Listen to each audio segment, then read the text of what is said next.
안녕하세요. 반갑습니다. 팟캐스트 하는 남자 한량입니다. 오늘은 한량과 함께하는 수다방송 한량 수다방 시간인데요. 날개님과 친구님 모시고 연애에 대한 이야기 나누고 있습니다. 자, 1부에서는 저희 연애의 시작, 썸에 대한 이야기 아주 치열하게 나눠봤는데요. 2부에서는 연애의 끝, 헤어짐에 대한 이야기 한번 해보겠습니다. 오늘의 주제, 헤어짐의 이유. 제 연애사를 풀어보면 저는 항상 이 차여오기만 했는데요. 슬프다. 그 헤어짐의 순간 붕괴된 멘탈 속에서 매번 떠오르는 이 궁금함이 하나 있었어요. 왜? 이유가 뭐지? 이별을 경험한 모든 사람들에게 이 공감되는 궁금증이 아닐까 하는데요. 그래서 오늘은 이 헤어짐의 이유에 대한 이야기 한번 해보도록 하겠습니다. 그럼 우리 각자 이 이별 경험을 나누는 것부터 이야기를 시작해 보도록 할까요? 네. 처음부터 너무 슬픈가? 그래서 지금까지 겪었던 이별 중에 좀 가장 기억에 남는 장면? 한번 이야기해 주시면 좋을 것 같습니다. 이번에는 친구님부터 한번 가보도록 할게요. 가장 기억에 남는 헤어짐은? 이별의 그 끝은 항상 다 기억이 남는 것 같아요. 그래가지고 어쨌든 이별한다는 그 말을 차가운 그 문자 한 줄로 이렇게 정리를 하곤 하잖아요. 그래서 정말 이렇게 막 사귀는 사이 아니면 진짜 연애를 되게 뜨겁게 이렇게 해오는 그런 공든탑들을 만들었지만은 결국은 그런 말 한마디를 통해서 그 모든 이제 과정들 아니면은 이제 그런 순간들이 다 무너진다는 게 항상 가슴이 되게 아팠던 것 같습니다. 문자나 카톡이나 이 딱 헤어짐의 메시지를 봤을 때 그 순간의 기분, 네. 그 장면. 끝날 때는 이상하게 말이 짧더라고요. 길게 말해 뭐해요. 그러니까요. 거기에서 좀 길게 느껴지는 들리진 거죠. 않고. 네. 단호함이 느껴지는 거지. 자꾸 미안하다 그러고. 그냥 빨리 가고 싶은 거야. 빨리 끝내. 그래서. 근데 좀 그거 알지 않아요? 카톡에서 그 대화방을 들어가기 전에 두려움이 있어. 맞아. 약간 쎄함이 맞아. 딱 느껴지는 그런 순간들이 있어. 그 기류들이 그래가지고, 항상 있는 것 같아요. 그때부터 살짝 좀 약간 이런 느낌이 있죠. 네. 자, 우리 날개님은 어때요? 저는 그 장면 하나가 있기는 한데 장면 있어요. 오래 남아 있으나 음. 후회는 되지 않는 장면이 하나 있거든요.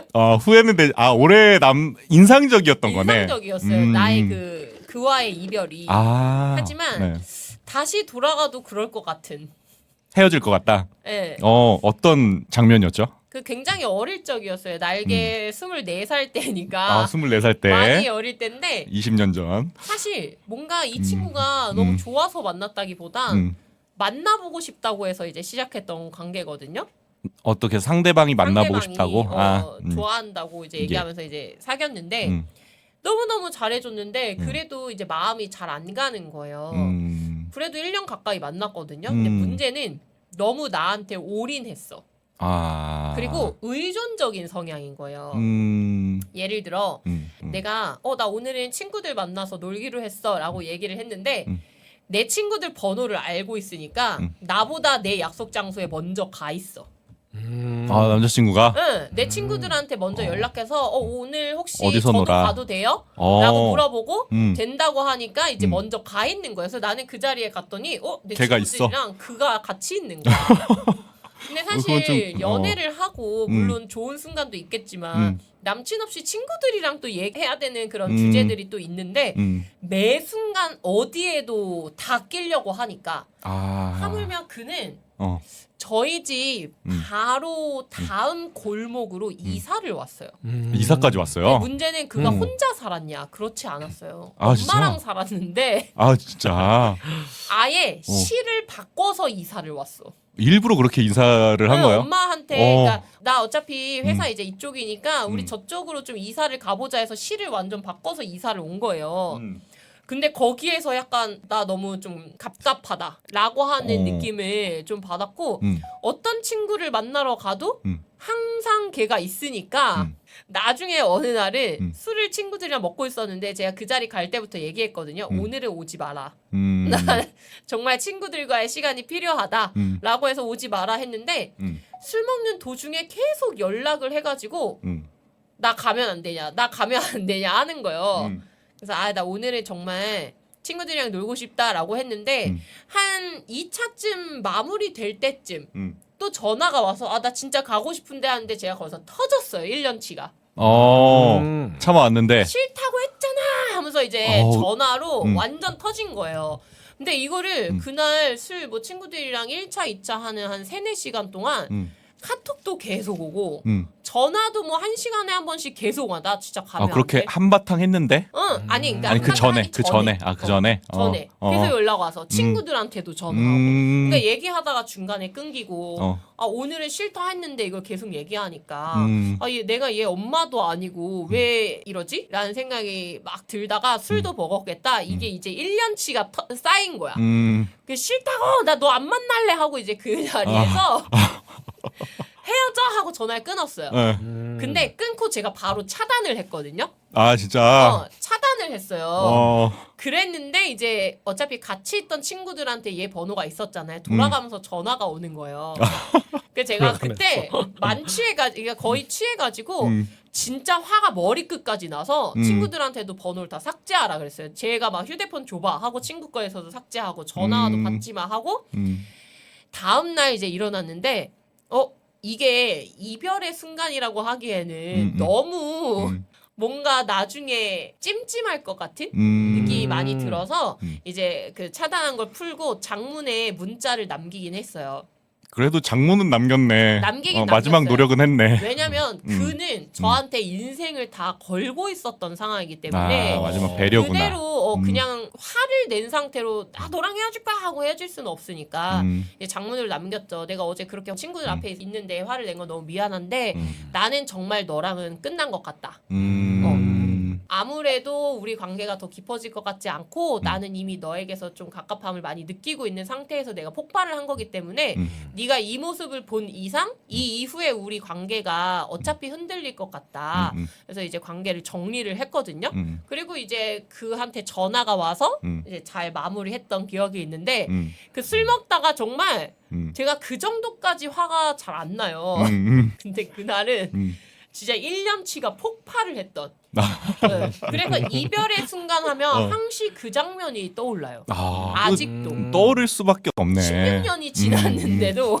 근데 뭐 그 정도의 애정을 다시 받아볼 수 있을까 했을 정도로 좀 많은 사랑을 받았던. 물론 예상인데. 사랑을 받는다는 건 굉장히 감사한 일이지만 그게 어느 선을 넘어가면은 너무 부담이 돼가지고. 이게 너무 올인이었어. 근데 이제 지금 돌아보니 그만큼 나한테 올인하던 남자들이 또 있더라. 없지 않더라. 이건 좀 반전이다. 얘밖에 없는 줄 알았는데. 왜냐면 이걸 듣는 청취자분들 중에 어리신 분들 중에 또 지금 만나고 있는 남자가 나한테 올인하는데 이게 잘못된 애정임에도 불구하고 그래 이렇게 날 사랑해주는 사람 어디 있겠어 하고 못 헤어지는 누군가가 있으면 안 되니까 분명 그런 대상은 또 있습니다. 네, 매우 중요한 포인트예요.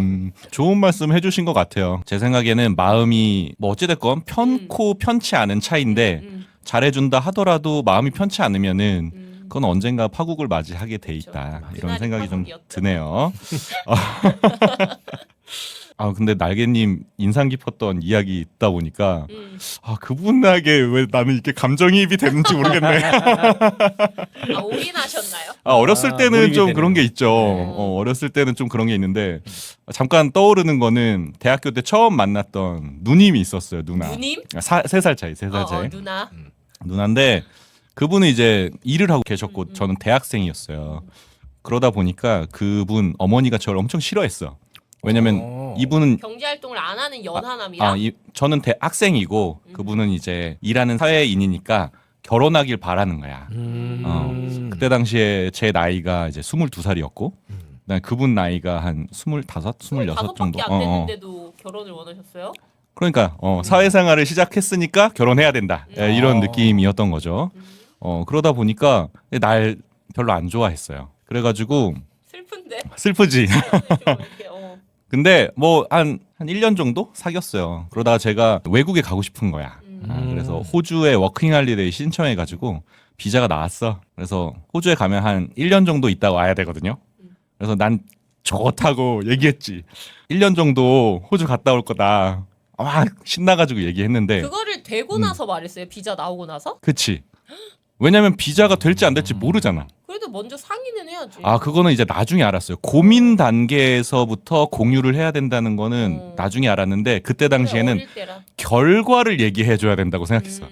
그래서 아리까리 할 때는 얘기 안 하고 결과를 이렇게 딱 그리고 내 나름대로 나에게는 되게 큰 성취가 될 거가 도전인 거지. 그렇죠. 그러니까 되게 설레는 결정인 거예요. 그래서 내 설레는 결정을 짠 이렇게 하고 싶은 거야. 기뻐해줄. 근데 싸늘하게 식더라고 표정이. 아 그리고 그 자리에서는 뭐 열심히 해 뭐 이렇게 하는데 그 다음부터 연락이 안 되는 거야.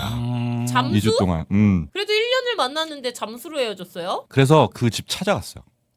그래? 왜냐면 그 그때 찾아가야 돼, 어머니랑도 막 몇 번 뵙고 그랬어. 저녁도 많이 먹고 그래서 띵동띵동 어머니가 딱 나오시더라고. 어머니 누구누구가 연락이 안 되는데 마지막 전화. 근데 마지막은 알았어. 이게 느낌이 오잖아. 잠수니까. 근데 잠수니까 연락을 한번 해보고 싶은 거야. 헤어지자는 말이라도 직접 듣고 싶은 거야. 왜냐면 잠수면은 물론 마음속으로는 알지만 이 마침표가 찍혀지지 않았어. 그래. 그래서 연락을 이렇게 했죠. 했더니 이게 받아주더라고. 이게 호주 가는 것 때문에 그렇다는 거 알잖아. 그러니까 어린 마음에 안 가면은 한 번 더 생각해보지 않을까 이렇게 생각한 거야. 그럴 수 어. 있지. 그래서 나 누나를 생각하면은 갈 수가 없을 것 같아. 누나랑 함께 하는 길을 선택할 수도 있어. 라고 했는데 그 누나 마지막 말이 이 머릿속에 있어요. 그 말 딱 듣는 순간 저는 더 이상 이제 희망을 미련을 잃었어? 갖지 희망을 가졌지 않았어. 미련은 남지만 희망이 없어졌어. 뭐라고 말했냐면 나 같은 여자 때문에 자기 꿈을 포기하는 남자라면 난 더 싫을 것 같아. 이렇게 말했어. 그거는 어렵다. 그냥 찾기 위한 이유인데요? 그러니까 그런 말을 나한테 했다라는 거는 그 다음 말은 듣고 싶지 않다는 거지. 그 다음 관계나 이런 것도 생각하지 않는다. 미련의 여지를 자기 마음에서 이제 마침표 찍었다는 거잖아. 그래가지고 그 말 딱 듣는 순간 그 다음에 어떤 말을 하더라도 이거는 뭐 희망의 여지가 없다. 그래서 항상 헤어짐을 생각할 때는 그때 그 귀에 들렸던 그 마지막 말. 그 말을 중에서 이렇게 내 뇌리를 막 이렇게 떠도는 거예요. 그래서 좀 그런 경험이 있었다. 그건 정말 차기 위한 멘트였는데 왜 잠수를 어떻게도 그 멘트에 다 걸리는 것 같아요. 제가 어떤 행동을 하더라도 그냥 난 더 싫어 더 싫어질 뿐이야. 가도 안 되고 그 어차피 이별이네. 근데 그 애프터를 얘기해 드리면은 갔다 왔어. 호주 갔다 왔어. 그리고 우리 때는 싸이월드가 있었으니까 우리 또 찌질한 남자들의 특징이죠. 1년에 한 번씩 이렇게 들어가 보잖아. 그래도 그런 마음 있잖아. 연락 한번 해볼까? 이 정도 시간 지났는데 자연스럽게 이런 생각이 있는데 상황을 보고 연락을 해야 되잖아. 그래서 싸이월드 들어갔어요. 근데 프로필 사진에 결혼했어? 요만한 아기를 안고 있는 거야. 벌써? 그때 한 1년 반 정도 지난 후였어요. 그러니까 내가 봤을 때는 바로 임신해서 엄청 이거 나를 만날 때 이제 뭐 선을 보고 막 이런 얘기를 어머니가 했던 걸 내가 기억하고 있었거든. 그래서 나 싫어하면서 선보라고 자꾸 했었거든. 그런 게 이제 조금씩 껴맞춰지면서 그랬구나. 이미 1년 반 뒤에 애가 이미, 태어나 있을 정도면 이미 마음이 좀 떴구나. 약간 이런 느낌이 있었습니다. 그래서 상처다, 그래서 그때 어린 마음에 처음으로 느꼈는데 그 사진을 딱 아기 안고 있는 그 사진을 딱 보는 순간 가슴이 싸늘해지는 기분이 이렇게 뭔가 이렇게 바람이 쑥 내 가슴을 이렇게 통과해서 들어가는 그런 기분 처음 느꼈어요. 그래서 뭔가 허해지는 거야. 그냥 내 가슴 속에 빵빵한 이 기대감이 빵빵하게 붙은 풍선이 있었는데 갑자기 그걸 보는 순간 풍선의 바람이 이렇게 빠져버리는 느낌으로 이렇게 갑자기 내 펴져 있던 가슴이 이렇게 되는 거야. 그러면서 내 가슴이 되게 차가워졌던. 그래서 헤어짐의 순간을 생각하면 그 귓가에 들렸던 그녀의 목소리가 자꾸 생각이 나요. 좀 슬프죠? 자, 그래서 그런 적이 있었습니다. 슬프다. 자, 그래서 다음 질문으로 빠르게 넘어가 보도록 하겠습니다. 현실적 문제. 이별의 핑계일까? 자, 그래서 마음의 문제가 아니라 상황적 문제나 아니면은 뭐 주변 사람들에 의해서 헤어짐을 겪는 경우가 있는 것 같아요. 특히나 요즘에는 좀 서로 이제 경제적인 이유 때문이나 혹은 미래의 문제나 이런 현실적인 이유 때문에 헤어짐을 선택하는 경우도 간혹 있잖아요. 그렇죠. 그래서 우리 날개님은 어떠세요? 내 마음의 문제가 아니라 환경에 대한 문제 때문에 헤어짐을 선택한 적이 있나? 약간 어릴 때는 제가 생각할 때 음. 남자들이 관계를 정리하기 위한 변명의 수단으로 많이 했던 게 난 지금 연애할 그 정신이 상황이 아니다. 상황이 그지? 아니야. 그 라고 하는 거. 대학교 졸업반 때 그런 말 많이 네, 하고. 그때쯤 대학 맞아, 재딩 맞아. 때 많이 들었던 것 같아요. 20대 초중반에.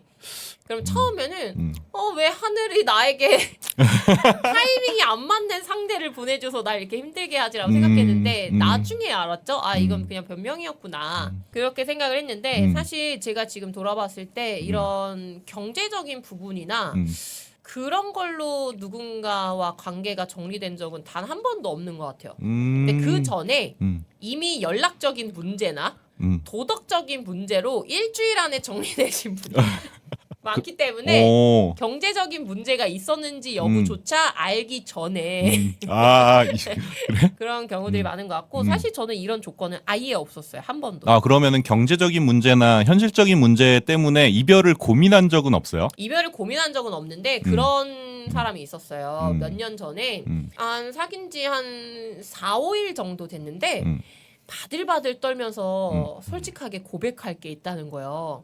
근데 전에 바들바들 솔직히 떨면서? 무슨 생각을 했냐면 이혼했나?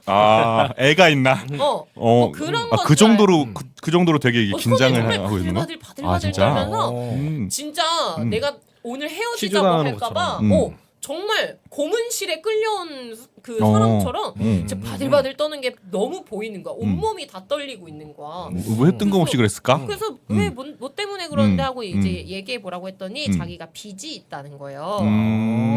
그리고 내가 빚이 얼마나 있길래 너 이렇게 긴장을 하고 말하는 거야 했더니 자기가 주식을 해서 돈을 날렸대. 근데 저는 주식을 모르니까 사실 그때 들었을 때 당시에는 몰랐는데 나중에 생각해 보니까 주식은 내가 돈을 넣고 이걸 날리면 날리는 거지 주식을 하는데 왜 빚을 졌지라는 걸 나중에 생각을 했어요.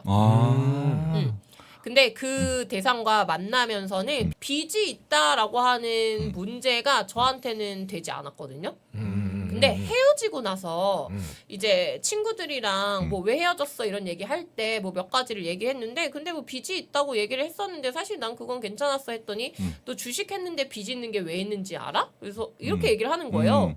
그리고 나서 생각해 보니까 그렇네. 주식을 했는데 왜 빚이 있지? 라고 생각을 했더니 이제 선물? 네, 그걸 한 것 같다라고 이제 주변 친구들이 얘기를 해주는 거죠. 근데 이거는 거의 도박과 같아서 사실 그걸 네가 그때 당시에 알았더라면 너의 이 도덕성에 부합하지 않았기 때문에 그는 그때 헤어졌을 것이다. 근데 그래도 그걸 네가 몰랐기 때문에 이만큼 만난 거라 결국 그와는 헤어질 거였다. 뭐 이렇게 얘기한 사례가 있긴 했거든요. 근데 경제적인 부분이나 뭐 직업이나 진로 이런 건 크게 문제가 되진 않는데 예를 들어 그 나와 만나는 사람이 지금 회사 문제 때문에 나 부산으로 가야 돼. 제주도로 가야 돼. 라고 연애한 지 뭐 한두 달밖에 안 됐을 때 얘기했다? 그럼 정말 고민이 커질 것 같긴 해요. 전 장거리는 자신이 없어요. 네, 수도권 안에서야 뭐 어떻게든 만날 수 있는데 장거리는 솔직히 내 마음이 그의 마음도 안식을 자신이 없어서 그런 거 아니라고는 사실 크게 문제 되진 않는다. 약간 그런 생각은 해본 적 있어요? 이 남자 너무 좋아. 이 남자가 미국을 가든 어디를 가든 따라가야 되겠다. 생각을 해본 적은 없어요. 아 진짜요? 근데 만약에 우리가 결혼까지 생각을 할 만큼 연애를 했어요. 그렇다면 당연히 그런 생각을 해볼 수는 있겠죠. 뭐 주재원을 가거나 뭐 아니면 난 이민 가서 살고 싶어. 뭐 이런 얘기를 진지하게 한다면 그러면 어떻게 앞으로의 인생을 꾸려갈 것인지에 대해서 얘기를 할 수 있는데 그냥 되게 가볍게 아직 연애한 지 한두 달밖에 안 됐는데 너 나 미국 가야 된다 그러면 너 다 포기하고 올 수 있어? 만약에 이렇게 물어본다면 나는 그 자리에서 예스라고 말 못할 것 같아요. 그거는 그냥 굉장히- 사실은 떠보는 것밖에 되지 않는다고 생각을 하기 때문에 그렇게 나도 진지하게 대답할 질문은 아니라고 생각해요. 굉장히 멋진 분이십니다. 어디에 의존하지 않고 의존하진 않죠. 본인 커리어를 가져가신다는 게. 네. 그러면 우리 친구님은 어떠세요? 근데 약간 남자는 이런 거 네. 되게 스스로 이제 생각을 되게 많이 하는 것 같아요. 어쨌든 뭐 이런 것 때문에 저도 헤어져 본 적은 없지만은 예를 들어서 현실적인 뭐 돈 버는 부분이나 되게 많으면은 뭐 더 자신 있게 되는 부분도 있고 그 수입에 따라 갖고 좀 자신 없게 되는 부분도 있는데 근데 이게 이제 약간 연애를 끝내는데 큰 영향을 미치진 않는데 심리적으로 약간 주눅이 들거나 그리고 일단 그런 거 있죠. 네, 그리고 이게 사실 이 현실적인 거는 사실 문제가 안 되는데 네. 자존심 문제거든요. 그래서 뭐 맞아. 어쨌든 우리나라는 그 또 이심양면에 약간 그런 나라잖아요. 맞아, 뭐 맞아. 대기업 다니냐 보여지는 게 중요하고. 어떤 회사를 다니냐 약간 요런 거에 이제 벌이 자체나 아니면 뭐 소비 자체는 그렇게 크게 차이는 나지 않는데 큰 회사 사람들의 이제 얘기를 듣거나 이제 그러면은 뭐 작은 데 다니는 사람으로서는 이제 좀 주눅들 수도 있고 괜히 이제 좀 이렇게 그동안 쌓아온 어떤 컴플렉스들이 네. 터질 수도 터지는 있고. 거죠. 그래서 사실 현실적인 문제보다는 현실 문제로 이제 나타나는 그런 비교 문화에서의 그런 심리적인 문제가 더 큰 것 같아요. 비교? 남자는. 네. 그런 게 있는 것 같아요. 그렇네, 솔직히 그럴 수 얘기해서 괜히 문제가 안 되지만은 여자가 그 얘기 한번 꺼냈다고 남자가 이제 긁힌 거죠. 맞아요. 네. 근데 여자가 그런 말을 꺼낸다는 건 여자가 경제적인 부분에 굉장히 중요도를 가지고 있기 때문이거든요. 근데 얘기를 듣다 보니까 그런 생각이 좀 드는 게 어쩔 수 없는 것 같아요. 친구님이 말한 게. 왜냐면 여자분들 중에서 뭐 저처럼 외모를 보는 사람도 있고 뭐 아니면 도덕성을 보는 사람도 있고 사실 저는 금전적인 거나 경제적인 건 일절 안 봐요. 그러니까 빚이 있어도 사실 상관이 없었고 그게 뭐 둘이 같이 못 갚을 정도고 정말 부도덕하게 이렇게 생겼다라고 하면 당연히 뭐 만날 수가 없겠지만 뭐 집에 누가 아파서 어쩔 수 없이 내가 자식으로서 금전적인 도움을 취해야 했다거나 아니면 내가 지금 중간에 뭔가를 잘해보려고 가게를 하나 차렸다가 실패를 했다거나 뭐 이런 사유로 생긴 빚이라면 사실 크게 문제가 될 것 같지 않거든요. 근데 주변에서도 이제 보면 경제적인 부분을 높게 보시는 분들도 많으니까 근데 이거 나쁘다 좋다 볼 수는 없는 거고 본인의 기준이라서 그렇다고 하면 남자분들도 경제적인 부분에 있어서 부담을 느낄 수 있겠다. 왜냐면 여자들도 날씬해야 되고 뭐 예뻐야 되고 뭐 이런 부분들에 있어서 어느 정도 강박이 있는 것처럼 남자분들도 경제적인 부분에서는 좀 그런 게 있을 수 있겠다라는 생각이 들고 또 듣다 보니까 하나 생각이 나는 게 경제적인 부분은 저는 안 보는데 그건 있어요. 어떤? 나랑 데이트를 하는데 돈을 너무 아껴. 그건 벌이와는 상관이 없어요. 돈을 아낀다는 개념이 어떤 거예요? 이 더치페이만 해도 쟤는 돈이 아껴 이런 느낌인 거예요? 아니면 더치페이를 할 바엔 내가 사고 말거든요. 근데 뭔가 매번 쓸 때마다 약간 한 발 빼는 느낌이야? 한 발 빼는 느낌? 자꾸 내가 계산하기를 원하는 그런 뉘앙스가 풍겨지면 어릴 때는 좀 그랬어요. 이 사람이 벌이가 좀 힘든가? 그럼 내가 먼저 그냥 나가서 해주고 그러면 되지라고 생각했는데 지금은 되려 그 부분에 있어서는 이거 왜 계산하면서 계산을 하지? 라는 생각이 좀 드는 것 같아요. 어차피 밥 사면 술 내가 살 거고 아니면 오늘은 그냥 내가 다른 생각하느라고 결제를 못했으면 다른 날 내가 2번 할 수도 있는 거고 우리 다 돈 벌고 나이가 이제 40인데 그 얼마 되지 않는 몇만 원을 좀 오늘 한 번 덜 내겠다고 뒤로 발을 빼는 듯한 모습이 보이면 계산하는 태도. 그 계산적인 태도가 너무 매력이 떨어져요. 어차피 길게 관계를 생각하면 뭐 다 맞춰지는 정말 나랑 건데. 깊은 관계까지 생각을 한다면 결과적으로는 네 돈이 내 돈이고 내 돈이 네 돈일 수 있잖아. 그렇죠. 응. 그리고 우리가 원데이 투데이만 볼 거면 오늘 제가 밥 사고 나 다음에 튀어야지 뭐 이럴 것도 아니고 뭐 며칠 뒤에 또 보고 계속 데이트를 할 텐데 그런 금전적인 부분으로 발을 뺀다? 너무 매력이 없어요. 그건 한 벌이와는 상관이 번에 없어요. 확 식어버리는 거예요? 거의 그렇겠죠? 왜냐면 그 다음 만났을 때도 얘가 오늘도 발 빼나 봐야지. 의심하기 시작해. 이게 의식이 되잖아.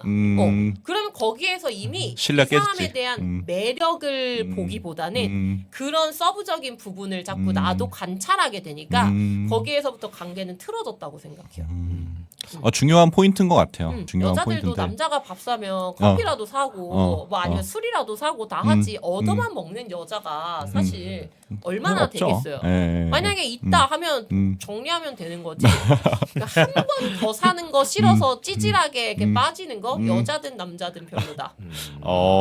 남자들이 조금 특히 그 비용의 문제에 좀 약간 많이 이렇게 민감한 것 같아요. 근데 저도 약간 그렇죠. 옛날에는 그런 부분들이 사실 되게 민감했거든요. 근데 이게 약간 결국 그런 것 같아요. 그러니까 소탄대실이라고 그래가지고, 네 그러니까 처음에 어쨌든 맞아. 이게 나중에 이렇게 비용 막 이렇게 뭐 사귀고 연애하고 약간 보면은 결국은 이제 좀 비슷해지거든요. 맞아요. 시간이 흐를수록 맞아. 사실 그리고 처음에는 어쩔 수 없이 이 구조가 남자가 조금 많이 내야 되는 구조인 것 같아. 근데 그러다가 진짜 잘 되면은 사실 이제 어쨌든 이렇게 평평해지니까 약간 남자분들이 그 뒤는 좀 잘 모르시는 것 같고 앞만 좀 이렇게 근데 보통 남자가 밥 사면 여자가 커피를 사잖아요. 맞아요. 그 기준으로 보면 남자가 더 쓰는 게 맞는데 저와 같은 술쟁이들은 밥을 먹고 커피를 마시러 가지 않잖아요. 술 마시러 가거든요. 제가 그죠. 더 써요.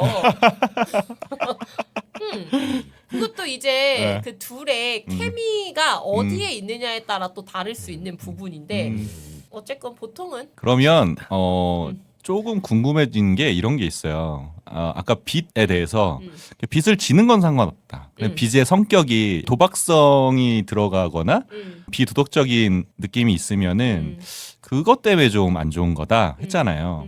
요즘에는 카푸어나 이런 게 많잖아요. 그런 점에 대해서는 어떻게 생각하세요? 하프는 안 되죠. 허영심과 허세는 안 멋져.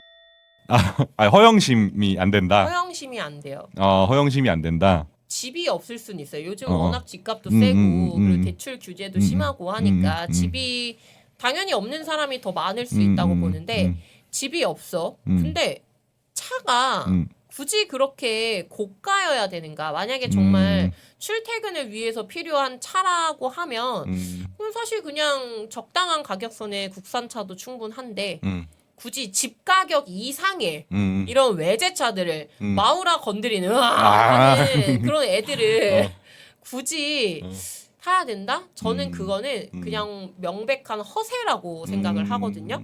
근데 일단 허세가 있는 남자는 싫어요.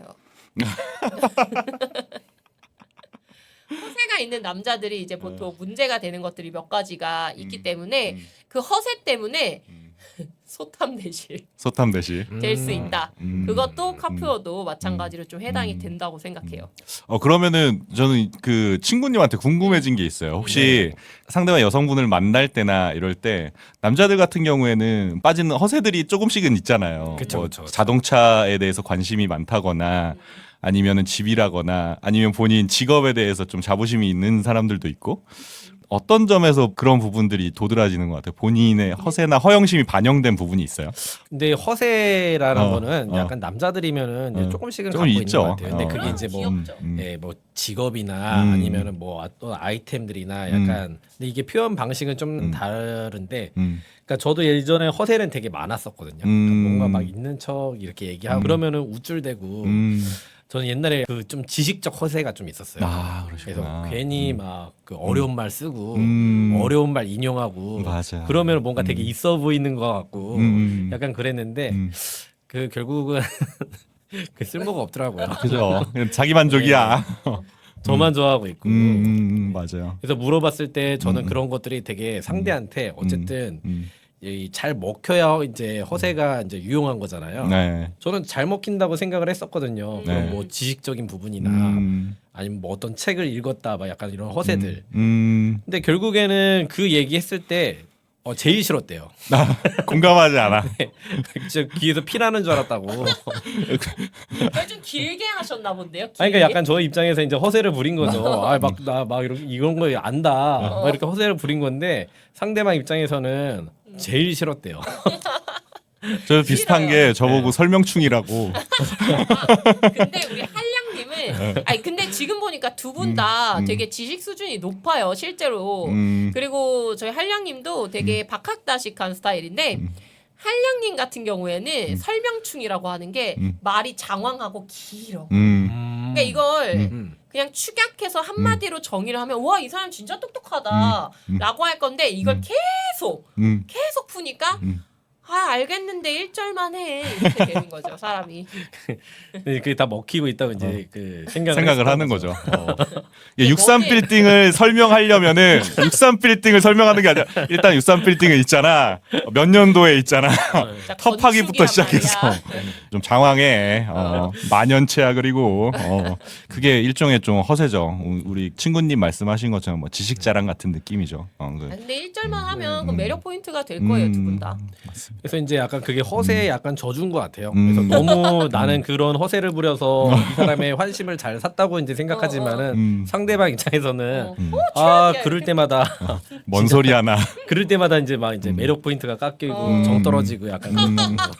그러니까 나중에 보면은 알게 네. 되죠. 근데 아마 그런 부분들은 이별의 사유는 아닐 거예요. 네, 그냥 아, 너 말 좀 적게 하면 딱 좋을 것 같아. 요 정도로 좀 충분히 짚어줄 수 있는 부분이지 그걸로 큰 아마 부분은 아니다. 차이지는 않으셨을 거예요. 다른 부분으로. 그렇겠죠. 그렇겠죠. 자, 그래서 여기 그 이별 이야기에서는 좀 벗어나서 예. 좀 다른 분야에서 이야기를 접근해 보도록 합시다. 좋아요. 이별을 전하는 방식. 그러면은요, 우리 수많은 이별을 다들 경험해 보셨는데, 예전에 어르신들이 하는 말들 있잖아요. 사랑한다는 얘기, 이별한다는 얘기는 눈을 보고 하는 게, 맞아. 이런 얘기 많이 했는데, 사실은 제 경험도 되돌아보면은, 눈 마주치고 이별하자고 얘기했던 경우가 거의 딱 한 번밖에 없거든요. 딱 한 번밖에 없거든요. 저도 딱 한 번. 그래서 않죠. 보통 이제 잠수 이별, 카톡 이별, 환승 이별, 그다음에 자연스러운 말 줄임표처럼 없어지기. 그냥 서로 자연스럽게 멀어진. 맞아. 그런 게 있는데 여러분들은 어떤 경우가 좀 더 많으셨던 것 같아요? 저는 개인적으로는 솔직히 카톡 이별이 제일 좋다고 생각해요. 홍보를 하든 당하든. 카톡이 제일 그냥 왜냐면, 리즈너블하다. 만나서 하는 건 솔직히 쉽지 않고 둘 다 좀 부담스럽다는 생각이 들거든요. 음. 내가 차인데도 너무 부담스럽고 내가 차인데도 부담스러울 것 같고 그래서 그냥 카톡이나 문자로 서로 본인의 진심을 전달했을 때 아쉬웠던 부분이나 아니면 좋았던 부분, 고마운 마음까지 놓치지 않고 전달할 수 있는 것 같아요. 그래서 헤어질 때는 되려 글로 정리를 하는 게 오해가 더 없을 수 있겠다. 왜냐면 감정이 묻어나지 않으니까 되려 지금 화가 난 순간에도 아까 제가 싫다고 했잖아 하는 것보다는 카톡이었으면 내가 싫다고 지금 몇 번 얘기했는데 나 지금 정말 좀 힘들어. 오늘 일단 나한테 연락하지 마. 이렇게 할 수도 있었을 텐데 전화다 보니까 또 감정이 확 치고 올라온 것도 있지 않나. 그래서 저는 그냥 깔끔하게 카톡. 그냥 잠수 이별 아니고서는 카톡이 서로에게 예, 좀 편안하다. 그러면은 카톡을 헤어지자 하고 이유를 말해요? 아니면은 결과만 이야기하는 거예요? 그게 이제 사유에 따라 좀 달라요. 사유에 따라 그것도 다릅니까?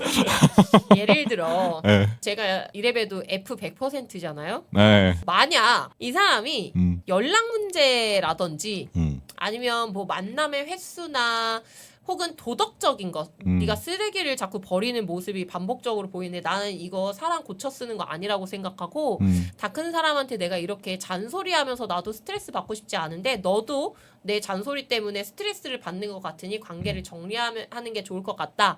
이런 건 사유를 말할 수 있죠. 근데 사유를 말할 수 없는 사례들도 솔직히 있지 않아요? 그쵸 그쵸. 그거는 이제 각자 알아서들 생각을 하시고 그런 것들이 예, 있는 것 같아요. 알겠습니다. 자, 우리 친구님은 어떠세요? 저도 약간 그 네. 카톡 이별이 되게 좀 좋은 것 같다고 이제 생각이 드는 게 뭐냐면은 사실 부담이 없잖아요. 그 저희 이제 회사 관둘 때도 사장님 찾아가서 관두겠습니다 이거 이렇게 안 하잖아요. 사실 사장님도 부담스러워요. 네, 그 약간 그 받는 사람도 이제 좀 부담스럽고 그냥 어쨌든 그냥 약간 좀 안 좋은 약간 얘기들은 그다음 부정적인 얘기들은 그냥 글로 약간 이렇게 정리해서 이제 전달하는 게 좀 신시대의 어떤 새로운 예의 아닐까 그렇게 맞아요. 생각이 듭니다. 그러면 제가 궁금한 게 있는데 아까 썸 같은 경우에는 뭐 연락이든 뭐든 되게 신속하게 결정을 할 수 있겠는데 연애를 한다는 거는 굉장히 긴 시간 단점도 보고 장점도 보면서 충분히 내가 받아들일 수 있는 부분을 받아들였을 텐데 헤어짐을 결심하는 계기가 있을까? 아니면은 마음이 식어가면서 이제 자연스럽게 헤어지는 걸까? 이별의 가장 큰 계기. 저 같은 경우에는 네. 그 보통 심리학자들이 사랑의 유효 기간이 2년 반이라고 얘기를 하는데 2년까지 만나본 적이 없어요.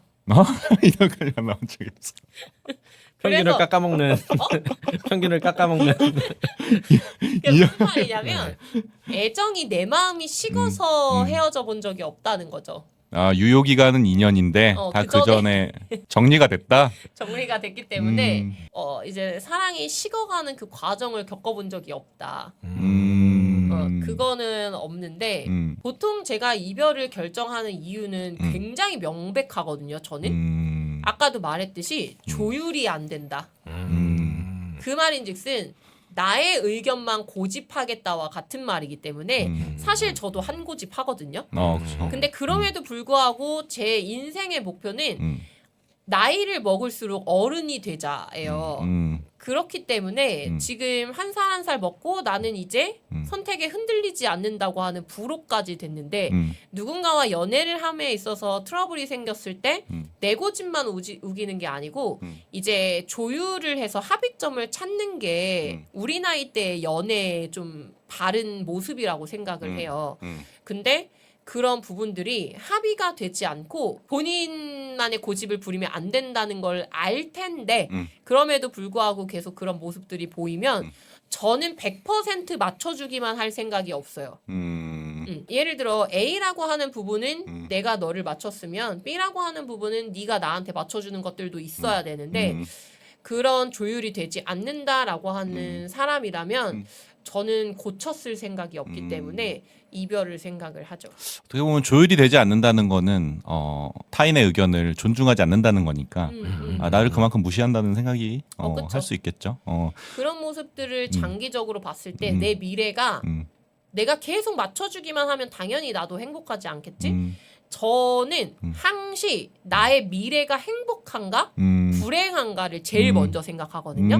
그래서 아까도 일주일만이나 한 달 이내에 웬만하면 정리한다고 하는 게 이 문제가 계속 대두됐을 때 내가 스트레스를 계속 받을 것이다. 내 미래가 불행해? 그럼 과감하게 정리를 할 수가 있는 게 현재 잠깐 헤어짐에 힘든 게 낫지 내 미래는 행복했으면 좋겠어. 그런 부분들이 굉장히 커요. 굉장히 목표지향적인 사람이세요. 네. 행복하고 싶으니까요, 언제든. 우리 친구님은 어떠십니까? 저도 그 조율이라는 그 키워드가 되게 확 와닿는데 조율이 안 되면은 사실 이제 진짜 계속 지속하기가 좀 어렵죠. 맞죠. 네, 저는 이제 오른쪽으로 가려고 하고 이 사람은 왼쪽으로 가려고 하고 그러면 어느 정도 이제 방향 조율이 이제 필요할 텐데 계속 이제 자기 쪽으로만 간다고 하면은 이게 이제 찢어지게 되는 그 배를 조종할 때도 사실 그 이제 뭐 이렇게 한쪽에 으쌰으쌰 이렇게 같은 방향으로 이제 해야 되잖아요. 근데 이제 이게 이제 안 된다고 하면은 서로 이렇게 가겠다 하면 배도 이제 뒤집혀 버리듯이 그죠.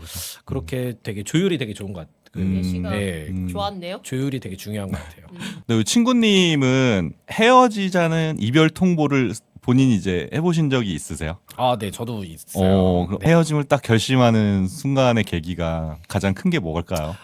요게 이제 네. 서로 그 아까 말했듯이 조율이 안 될 때도 있고요. 그다음에 서로가 진짜 다르다. 네, 서로 이제 세상을 바라보는 시각이나 아니면은 세상을 보고 약간 느끼는 어떤 그런 것도 좀 어느 정도는 같아야 이제 서로 그런 것도 이제 공감을 하면서 이제 되게 그런 공감을 같이 하면 또 재밌잖아요. 어떤 뭐 영화를 보고 나서도 뭐 같이 즐거워하면 더 재밌고 약간 그런 건데 한쪽은 뭐 재미없었다고 한쪽은 재밌다고 이러면 또 이게 방향이 찢어지는 거잖아요. 그럴 때 이제 좀 이제 조용하게 카톡을 보내야 되나? 이건 좀 냉정하네. 카톡을 보내야 되나? 사실 저는 이걸 되게 비슷한데 반대적으로 지금 생각이 드는 게 뭐냐면 예를 들어 영화를 보거나 개그를 보고 우리의 웃음 포인트가 다르다라고 하는 건 조율이 충분히 되는 부분이거든요. 이라고 생각을 해요. 근데 제가 생각할 때 우리가 정말 안 맞는다라고 하는 건 가치관적인 부분이거든요. 예를 들어 이 사회생활을 하면서 식당을 가든 어디를 가든 남들한테 작은 피해 정도는 줘도 되잖아 라고 생각하는 태도를 가진 사람이라면 도덕적으로 나랑 완전히 달라요. 그러면 이 생각이 하나가 다른 게 아니라 이 생각 하나로 여러 가지의 행동이 달라질 수 있어. 서로의 다른 생각이. 그렇죠. 그러면 사실 좀 문제가 될 수 있다고 생각을 해요. 그래서 가치관이나 성격보다는 성향이 중요하다라고 얘기하는 게 성향. 여기에 있다고 생각하거든요. 성향이 중요하다. 한량님은요?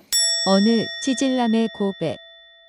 아 저요? 네. 아 저는 아까 그 날개님이 음. 자신은 곧 죽어도 먼저 고백하지 않는다 아, 이런 말 했잖아요. 아. 저는 약간 착한 남자 콤플렉스가 맞아. 있어가지고 나는 곧 죽어도 내 입으로 헤어지자는 말을 못한다. 이런 맞아요. 콤플렉스 그런 남자들 많아요. 되게 많아요. 아니요. 많아요? 네, 되게 많아요. 생각보다 저는 그런 모질이를 한량님 말고는 본 적이 없는데.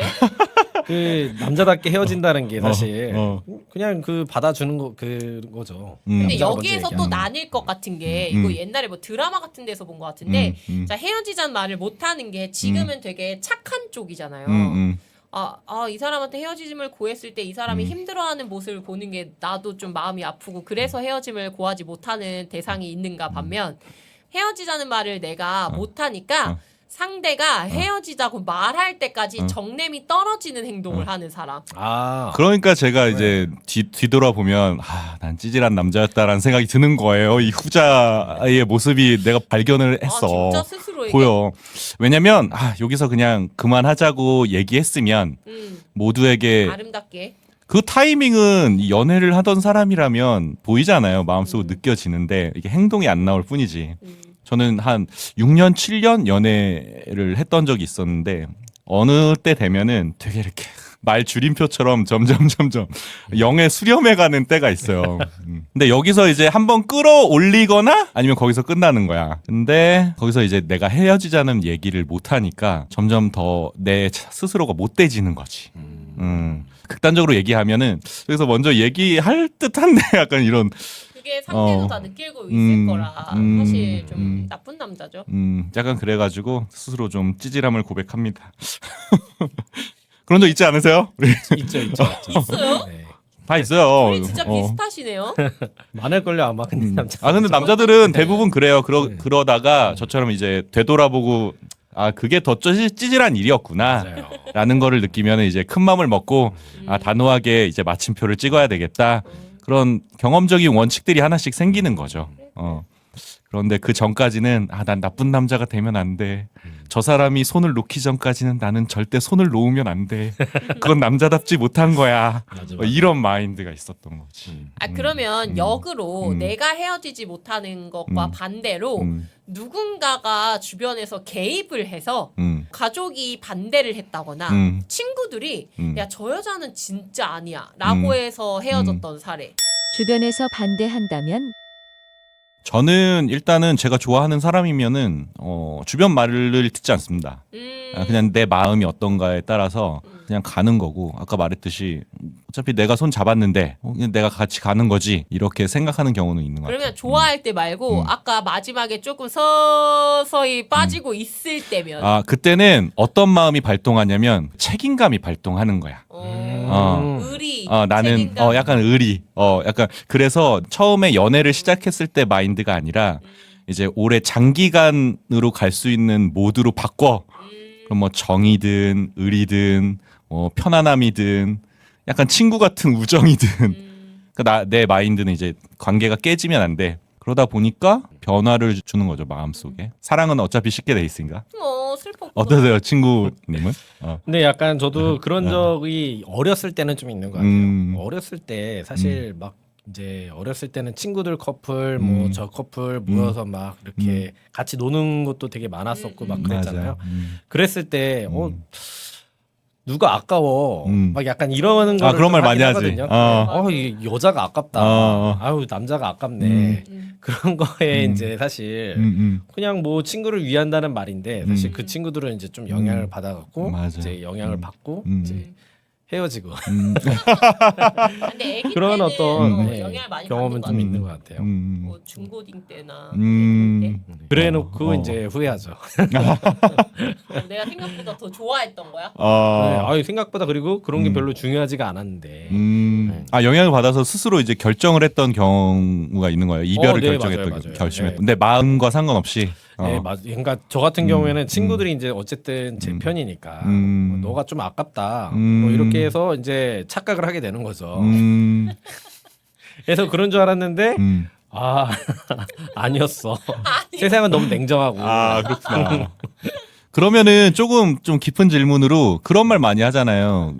남자는 남자가 잘 보고 여자는 여자가 잘 본다. 그래서 간혹 친구들한테 자기 애인을 소개하는 경우도 있잖아요. 맞아요, 사람 좀 맞아요. 봐달라고. 네. 그럴 때 이제 친한 친구가 와서 좀 아닌 것 같아라고 솔직히 이제 얘기하는 친구들이 있다 그러면 맞아. 어떨 것 같아요? 보통 아까도 말했지만 저는 사람을 보는 눈이 좀 있는 편이라고 생각을 하고 스스로. 그리고 스스로 제가 남자를 만날 때 이거 이상한데 하는 그 조짐이 보일 때 이미 좀 마음의 정리를 많이 해요. 근데 그런 조짐들이 뭐 예를 들어 이건 되게 아직은 작지만 폭력적인 모습이라든지 폭력. 네. 뭐 아니면 언어 사용이 너무 과격하다든지 그런 게 지금은 초기니까 이 정도지 나중에는 그 대상이 내가 될 수 있겠다라고 하는 부분들이라든지 뭐 아니면 운전할 때 정말 모습도 많이 보일 수도 있는 거고 지금 다른 사람들 대하는 거나 기본적으로 누군가한테 인사도 안 하는 정도 뭐 이런 것들이 사실 캐치할 수 있는 포인트가 굉장히 많거든요. 그래서 저 같은 경우에는 이 좀 사람을 잘 볼 줄 모르는 그러면서 마음이 약해서 정이 들어 헤어지지 못하는 친구들이 남자친구를 저를 많이 보여줘요. 판단을 해달라고. 저는 맞아, 그쪽이에요. 아. 근데 여기서 중요한 게 만약에 친구가 남친을 데려왔다? 그럼 그 남자친구한테는 너 오늘 평가전 받는 자리야 이렇게 말 안 할 거 아니에요. 그죠. 나 친한 친구들 오늘 같이 만나자 해서 막 친구들 여러 명을 부를 텐데 그 자리에서 친한 친구들이라고 말을 하고 모였음에도 불구하고 보이는 모습들을 보면 내 친구랑 둘이 있을 때 어떻게 행동하는지가 좀 보여요. 근데 그 장소에서 몇 시간 있었던 걸로는 판단하기가 좀 쉽지 않고 여자들 같은 경우에는 보통 연애하면서 남자친구랑 부딪히는데 조율이 안 되고 스트레스를 받는 부분들을 친구들이랑 교류를 많이 하거든요. 고민 상담 같은 거. 너무 심한 건 절대 말 안 해. 왜냐면 누워서 침 뱉기니까. 그러겠지. 하지만 지금 이 상황에 내가 혹시 잘못 생각하고 있는 건가? 라고 하는 포인트는 한번 들어봐. 이거 내 잘못인지 아니면 남자친구가 조금 잘못한 건지 좀 판단해줘 라고 물어보는 사례들이 있는데 그런 사례를 들었을 때 굉장히 소름 돋는 사례들이 생각보다 많거든요. 예를 들면 휴대폰 검사를 해서 차단을 해버리거나 진짜. 하물며 여자 친구가 여자랑 통화한 것도 왜 이렇게 나보다 길게 통화했어? 라고 얘기하는 사람도 있어요. 그 정도로 좀 집착하고 이런 사람들 있거든요. 근데 그래도 본인이 정이 들어서 못 헤어지고 이런 경우가 생각보다 있어서 그럴 때는 직접 만나보고 이러한 행동들 때문에 내가 봤을 땐 별론데 너한테도 계속 이렇게 했다고 했잖아 라고 이제 근거까지 같이 제시를 해주긴 하죠. 근데 보통 저한테 남자친구 데려와서 좀 봐줄래? 라고 한 친구 중에 남자친구분이 생각보다 괜찮았던 경우도 있고 생각보다 더 별로였던 경우가 더 많긴 한데 어쨌건 뭘 얘기해줘도 그 어떤 누구도 정리는 하지 않는다.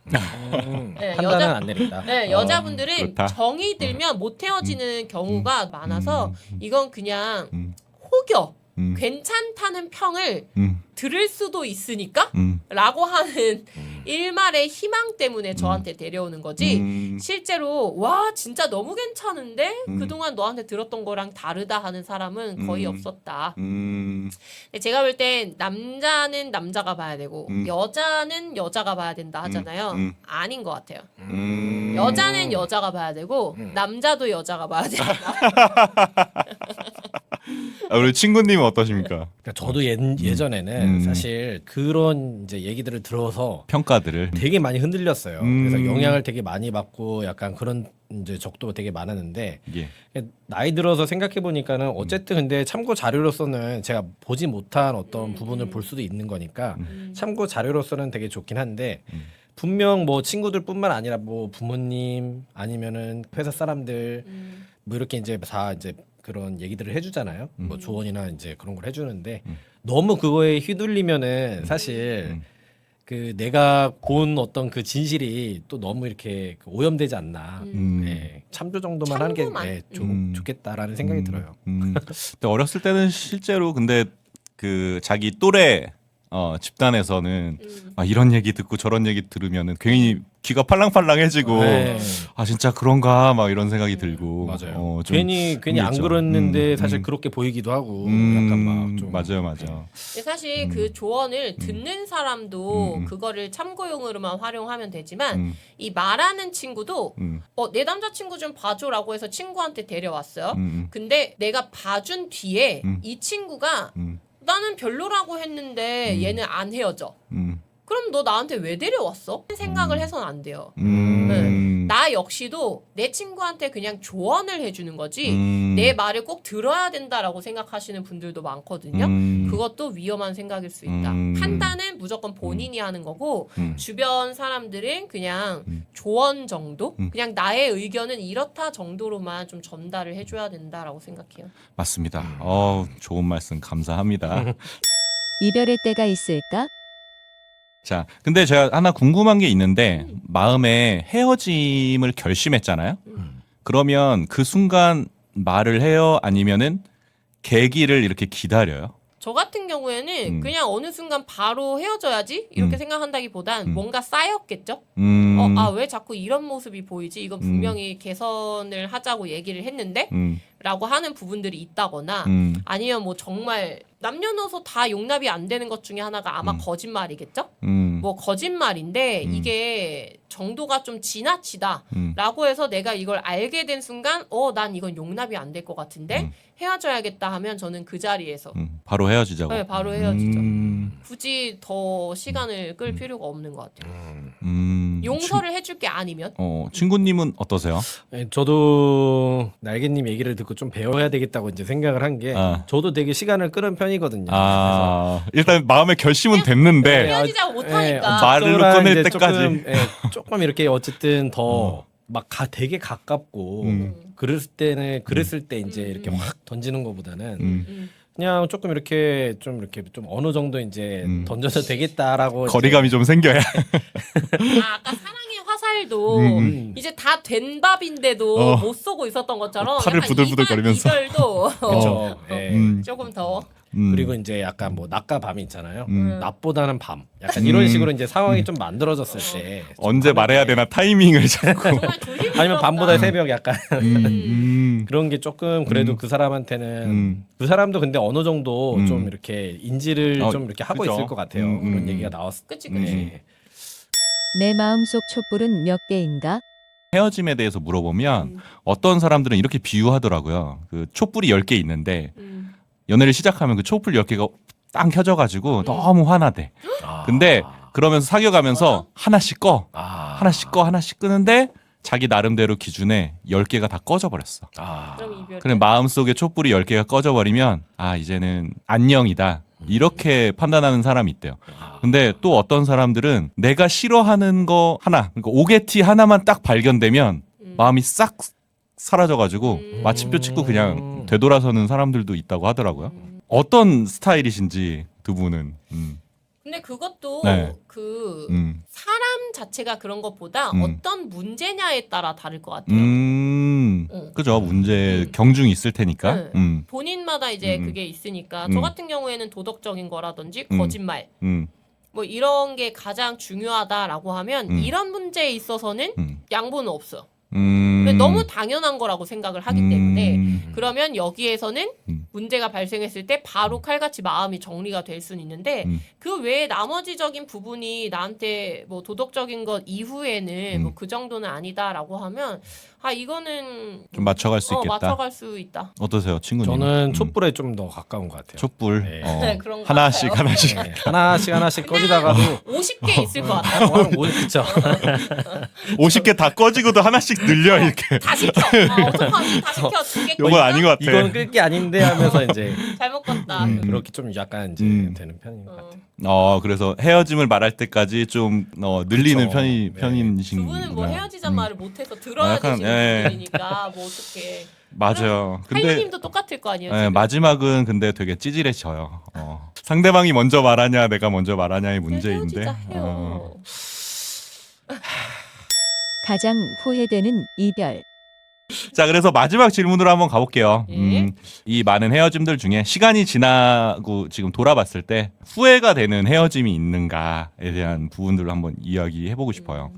이번엔 친구님부터 한번 이야기해볼까요? 되게 많죠. 되게 많아. 네, 아니 뭐 진짜 후회되는 일들은 너무 많고요. 그 다음에 이제 어쨌든 사실 사람 문제에 있어서는 뭐 누군가가 더 이렇게 예를 들어 문제가 있을 때 포용력이 굉장히 내가 더 많았다고 하면은 그런 게 사실 문제가 안 됐을 수도 있는데 결국 그런 거를 내가 포용하지 못해서 그러니까 지금은 이제 어렸을 때부터 사실 포용력이 굉장히 많이 늘어났거든요. 그래서 지금 생각해 보면은 그거 되게 별거 아니고 다 포용할 수 있을 것 같은데 그때는 이제 그릇도 적고 포용력도 적어가지고 아 그때는 그렇게 그 헤어지자고 그랬었구나 아니면 헤어짐을 당했구나. 근데 지금에서 생각해 보면은 사실 되게 별거 아니죠. 아무것도 아닌데. 포용력이 굉장히 그래서 이제 약간 나의 어떤 성장 문제구나 이런 식으로 좀 이제 짚는 것 같아요.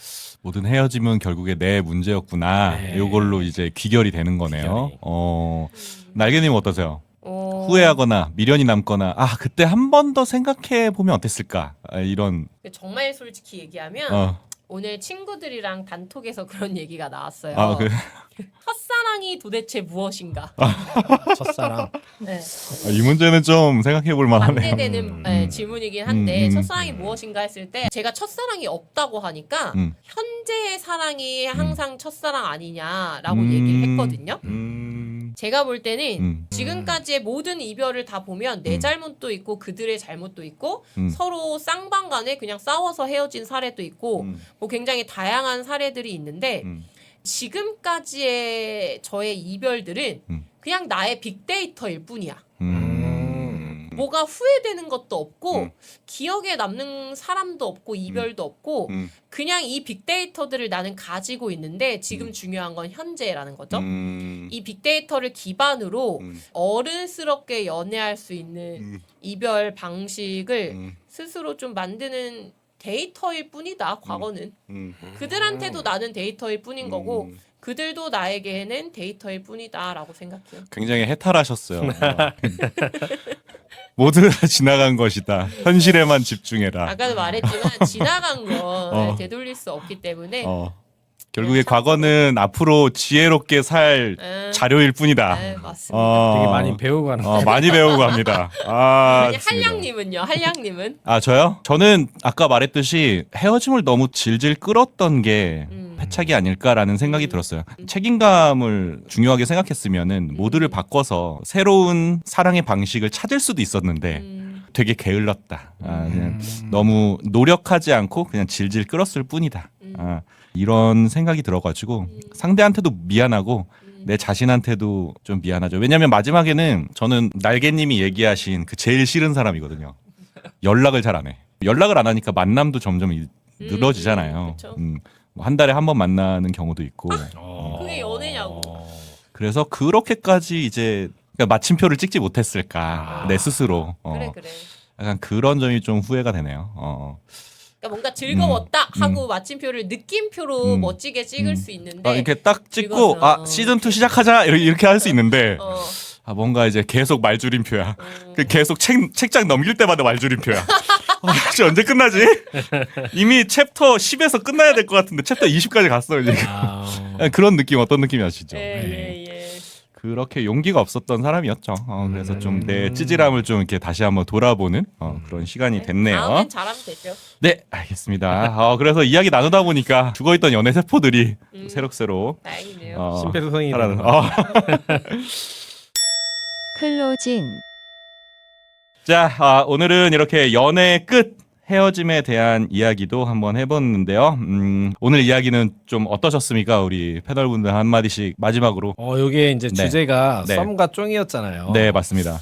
되게 진짜 음. 그 어쨌든 옛날 과거들의 이제 생각들을 이렇게 뒤적뒤적 이렇게 한 번씩 이렇게 돌아보면서 썸과 쫑의 그 재발견 약간 이런 거를 좀 다시 느끼고 가는 것 같아요. 그래서 그렇죠. 옛날에 이제 제 모습에 대한 어떤 부분들 음. 지금 다시 한번 꺼내서 보니까 굉장히 장점도 있었고 단점도 있다. 이런 게 지금 재발견되는 느낌을 받거든요. 그래서 되게 의미 있는 시간이었던 것 같아요. 날개님은요? 저는 일단 제가 삶을 대하는 태도가 항시 현재 최선을 다하자인데 그러니까 뭐 연애도 최선을 다해야 되고 일도 최선을 다해야 되고 마찬가지로 연애도 그런 것 같아요. 지금까지 일단 최선을 다하지 않은 순간은 없었던 것 같은데 종합적으로 보면 잘 된 사례도 없어요. 근데 그렇다고 해서 실패한 인생이라고 할 수 없는 것처럼 앞으로의 연애에 있어서도 이걸 듣는 분들이 내 주변에 있는 사람한테 최선을 다하고 내가 그 사람과 맞춰갈 수 있는 사람인지를 본인이 먼저 좀 돌아보는 시간도 가져보시면 좋을 것 같습니다. 좋은 말씀 감사드립니다. 오늘 제가 좀 흥미로웠던 거는 이 친구님하고 날개님이 서로 성향이 반대야. 그래가지고 좀 더 풍성한 이야기를 좀 들을 수 있었던 것 같아요. 왜냐면 성향이 같으면은 그래 맞아 거기서 끝이야. 거기서 저도 끝인데. 그렇게 생각하는데요. 끝나는데 그럼 끝나는데, 저는 반대입니다. 그러니까 완전. 케이스들이 네. 그래서 서로 반대의 이야기를 하다 보니까 이야기의 그 풍성함이 더 많아졌던 것 같아요. 네. 좀 의미 있었다고 생각을 합니다. 그래서 애청자 여러분들은 이 헤어짐에 대해서 어떻게 생각하시는지 애청자 여러분들의 이야기도 댓글로 공유해 주시면 감사하겠습니다. 저희가 준비한 이야기는 여기까지고요. 들어주셔서 감사합니다. 그럼 다음에 만나요. 안녕. 안녕. 안녕.